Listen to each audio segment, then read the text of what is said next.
What's up, y'all? I can't even begin to tell you how excited I am to be able to give you these What's Up, y'alls from really pretty places. I'm sitting in a courtyard drinking a oh, and I was just like, oh, I get to do What's Up, y'alls in pretty places, which the truth of the matter is I do What's Up, y'alls in pretty places all the time because I believe in being in pretty places. Here's what's present for me. I had a conversation earlier in the car with myself. If you all haven't noticed yet, I talk to myself. So this is how you get these conversations. It's because I start off talking to myself and then I decide maybe I should just talk to you.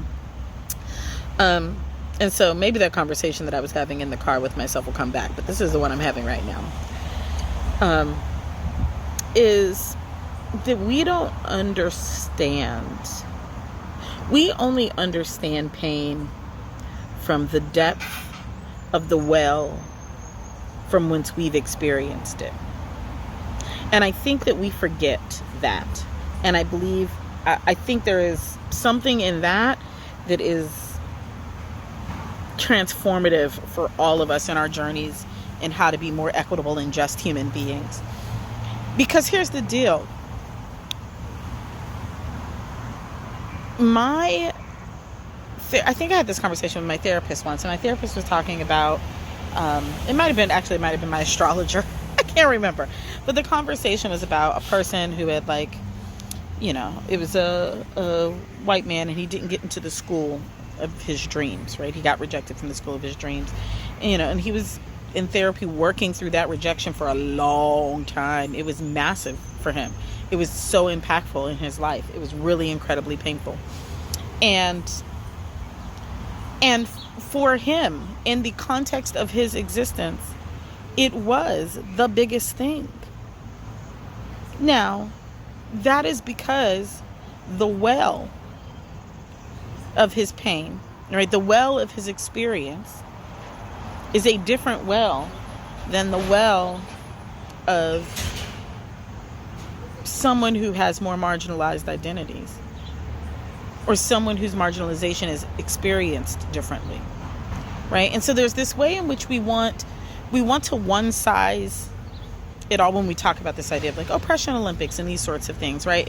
It is this desire to either avoid making things greater or less than, right? But in a way, it also seeks to one size experiences that are not one size. But what I want us to get, because I think if we could get this, it would get us there, right? Is it doesn't matter the depth of your well of oppression. The experience of pain inside of humans is the experience of pain inside of humans. And your experience of pain will be as magnified. It will feel as intense at its bottom as anyone else will feel at its bottom. And here's where I mean when I talk about we have to hold the great both and, right? Is that it is both true that able-bodied white man who got rejected from school is not, in the context of horrors in the world, the greatest horror, the most painful horror, right? It is not, and let me take, it is not the most traumatic experience in the scale of traumatic experiences, but it is the most traumatic experience in the scale of his traumatic experience, right? And this is, and so what it feels like,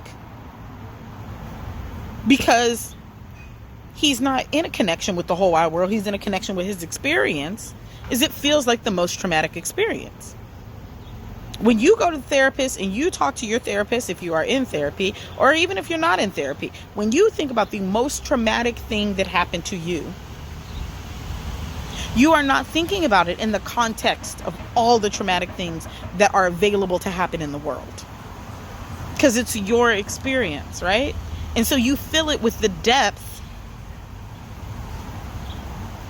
of intensity that you would feel it based on your experience. The scale isn't the whole world. The scale is your life, right?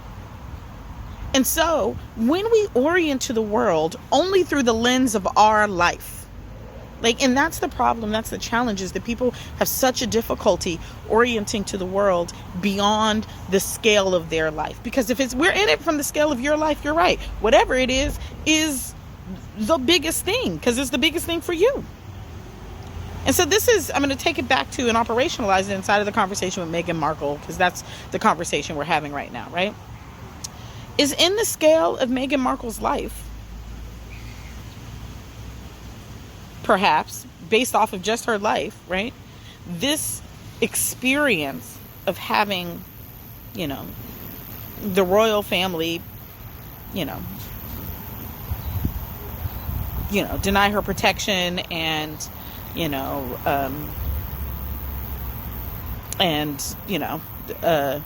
deny her baby protection and question the phenotype of her baby, all of those things in her world are the worst things, are the most intense, right? And in the scale of dark-skinned people in the world, that's their everyday. But she's not thinking about dark-skinned people in the world. She's thinking about her context of her life.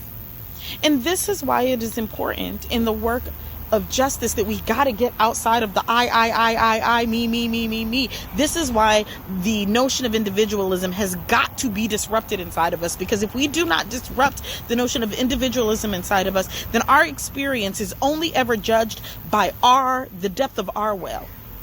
And it obscures the depth of the full well that is the collective, and we never can place our shit in context. Place your experience in context. If you are white, place your experience in context. If you are light-skinned, place your experience in context. And the only way you can place your experience in context is to get in relationship with people who ain't like you, who don't have the access to you. If you are able-bodied, place your experience in context by getting in relationship with people with disabilities. Get in some relationship, and even outside of relationship, because they might not want to have no relationship with you, because they sick of the ways in which you only pay attention to you, right? But they've written about it. They've talked about it. They're out there having these conversations. They've put forth what their experience is in the world. And so if we get into the experiences of other people, guess what it does? It deepens our well. We have a fuller understanding. And so what it ultimately does is it builds your resilience. You become a more resilient human being. Thank you so much. You're welcome. Oh, that looks so amazing. Oh my gosh. Thank you. I'm not going to even tell y'all about this food I'm out here been eating for the last 2 days. I'm not going to tell y'all. If you expand your understanding of other humans, it deepens your own well of resilience. Because all of a sudden, you are not only in relationship to your pain, you are in relationship to the pain of the world, which then puts your pain in some context. And that doesn't mean it won't still hurt. It doesn't mean it's not still horrible for whatever it is, but it does mean, I have a wider view of this experience. So I just invite us, in whatever area of dominance, and I guess that's the word, domination is the word that I'd like to swap. I'm playing with swapping out words, right? I'm done with fragility. I'm done maybe with privilege, and it's a domination, right? Because it actually is about deciding that this way is over this way, that it should subject the other ways of being. And so in whatever area of domination you hold, because again, we don't rush to get rid of privilege, but we might be urgent if we felt like we were engaged in domination. We might put some urgency on it. In whatever area it is that holds for you, I encourage you to deepen your well today,